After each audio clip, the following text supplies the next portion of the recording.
The Game of Life and How to Play It by Florence Scovel Shinn. Chapter 5, The Law of Karma and the Law of Forgiveness. Man receives only that which he gives. The game of life is a game of boomerangs. Man's thoughts, deeds, and words return to him sooner or later with astounding accuracy. This is the law of karma, which is Sanskrit for comeback. Whatsoever a man soweth, that shall he also reap. For example, a friend told me this story of herself, illustrating the law. She said, "I make all my karma on my aunt. Whatever I say to her, someone says to me. I am often irritable at home when one day said to my aunt, who was talking to me during dinner, 'No more talk, I wish to eat in peace.' The following day, I was lunching with a woman with whom I wished to make a great impression. I was talking animatedly when she said, 'No more talk, I wish to eat in peace.'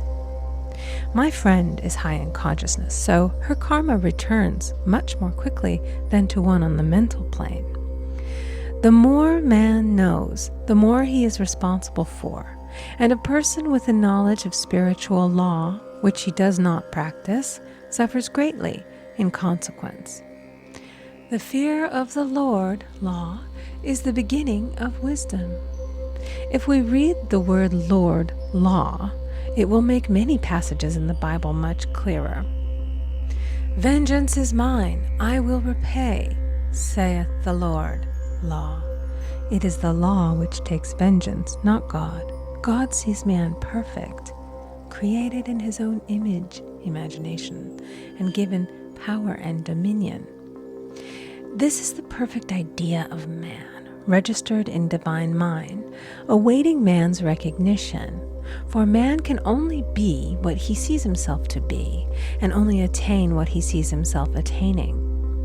Nothing ever happens without an onlooker, is an ancient saying.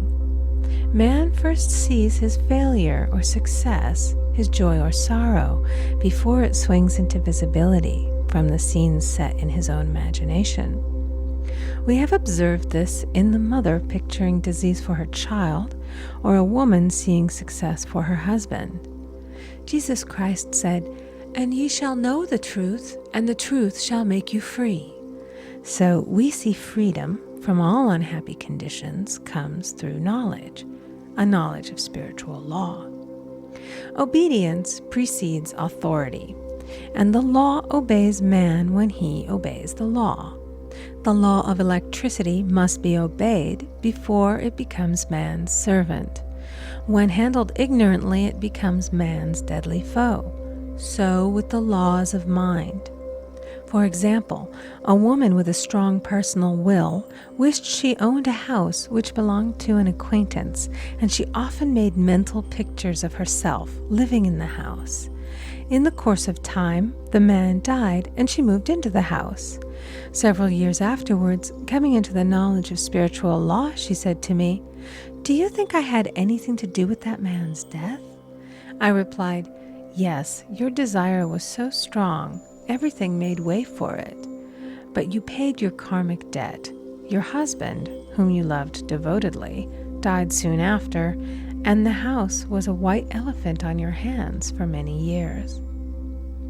The original owner, however, could not have been affected by her thoughts had he been positive in the truth, nor her husband, but they were both under karmic law.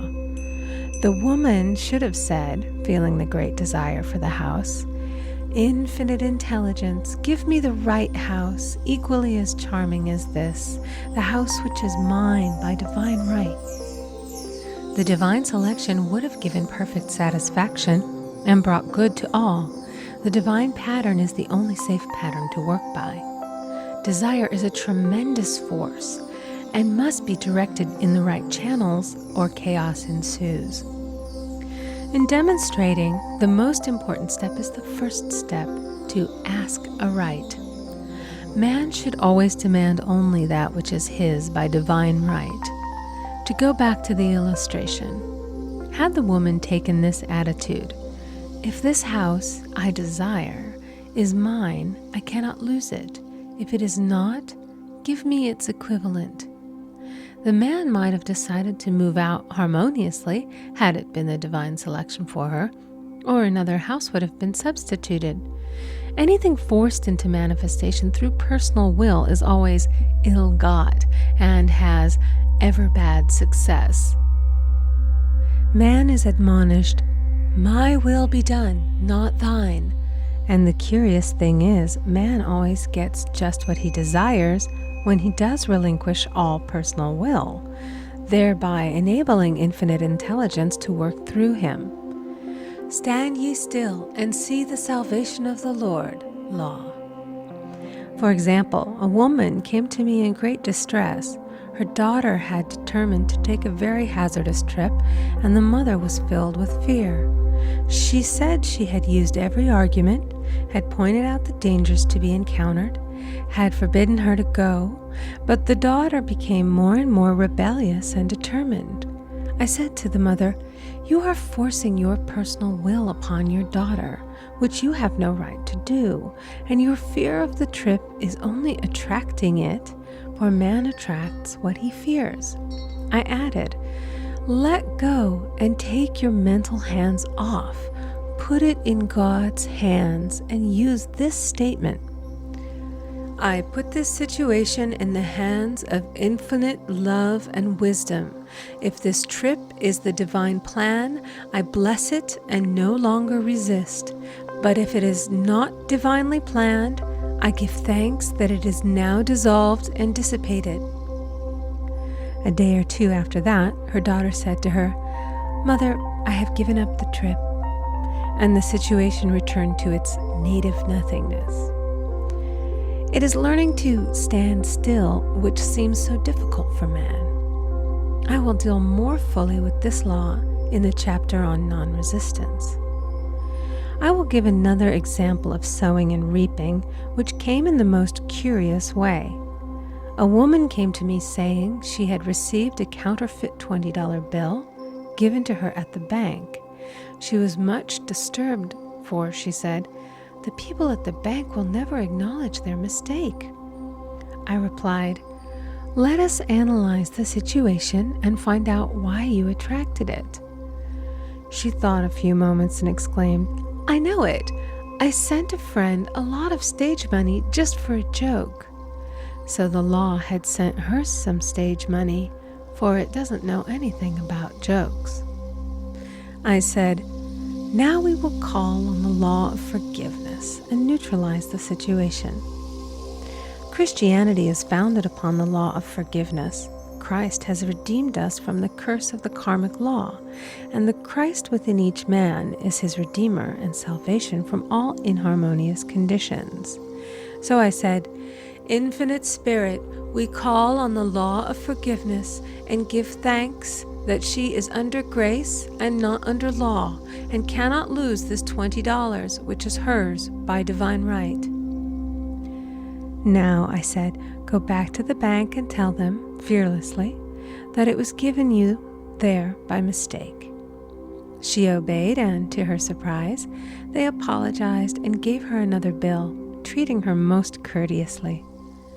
So knowledge of the law gives man power to rub out his mistakes. Man cannot force the external to be what he is not. If he desires riches, he must be rich first in consciousness. For example, a woman came to me asking treatment for prosperity. She did not take much interest in her household affairs, and her home was in great disorder. I said to her, "If you wish to be rich, you must be orderly. All men with great wealth are orderly, and order is heaven's first law." I added, "You will never become rich with a burnt match in the pincushion." She had a good sense of humor and commenced immediately putting her house in order. She rearranged furniture, straightened out her bureau drawers, cleaned rugs, and soon made a big financial demonstration, a gift from a relative. The woman herself became made over and keeps herself keyed up financially by being ever watchful of the external and expecting prosperity, knowing God is her supply. Many people are in ignorance of the fact that gifts and things are investments, and that hoarding and saving invariably lead to loss. There is that scattereth, and yet increaseth. There is that withholdeth more than is meet, but it tendeth to poverty. For example, I knew a man who wanted to buy a fur-lined overcoat. He and his wife went to various shops, but there was none he wanted. He said they were all too cheap looking. At last he was shown one the salesman said was valued at $1,000, but which the manager would sell him for $500 as it was late in the season. His financial possessions amounted to about $700. The reasoning mind would have said, "You can't afford to spend nearly all you have on a coat." But he was very intuitive and never reasoned. He turned to his wife and said, "If I get this coat, I'll make a ton of money." So his wife consented, weakly. About a month later, he received a $10,000 commission. The coat made him feel so rich, it linked him with success and prosperity. Without the coat, he would not have received the commission. It was an investment paying large dividends. If man ignores these leadings to spend or to give, the same amount of money will go in an uninteresting or unhappy way. For example, a woman told me on Thanksgiving Day she informed her family that they could not afford a Thanksgiving dinner. She had the money, but decided to save it.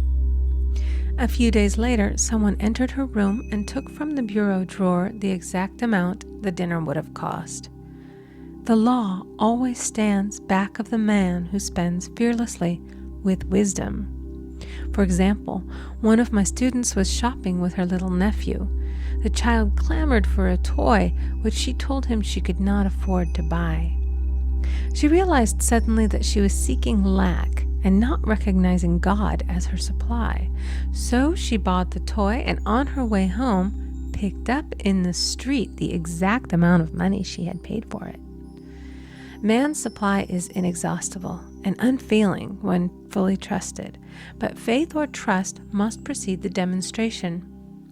According to your faith, be it unto you. Faith is the substance of things hoped for and the evidence of things not seen. For faith holds the vision steady, and the adverse pictures are dissolved and dissipated, and in due season we shall reap, if we faint not. Jesus Christ brought the good news, the gospel, that there was a higher law than the law of karma, and that law transcends the law of karma. It is the law of grace or forgiveness. It is the law which frees man from the law of cause and effect, the law of consequence. Under grace, not under law. We are told that on this plane, man reaps where he has not sown. The gifts of God are simply poured out upon him. All that the kingdom affords is his. This continued state of bliss awaits the man who has overcome the race or world thought. In the world thought there is tribulation, but as Jesus Christ said, "Be of good cheer, I have overcome the world." The world thought is that of sin, sickness, and death. He saw their absolute unreality and said, "Sickness and sorrow shall pass away, and death itself, the last enemy, be overcome." We now know, from a scientific standpoint, that death could be overcome by stamping the subconscious mind with the conviction of eternal youth and eternal life. The subconscious, being simply power without direction, carries out orders without questioning. Working under the direction of the superconscious, the Christ or God within man, the resurrection of the body would be accomplished. Man would no longer throw off his body in death. It would be transformed into the body electric, sung by Walt Whitman, for Christianity is founded upon the forgiveness of sins and An empty tomb. End of chapter 5.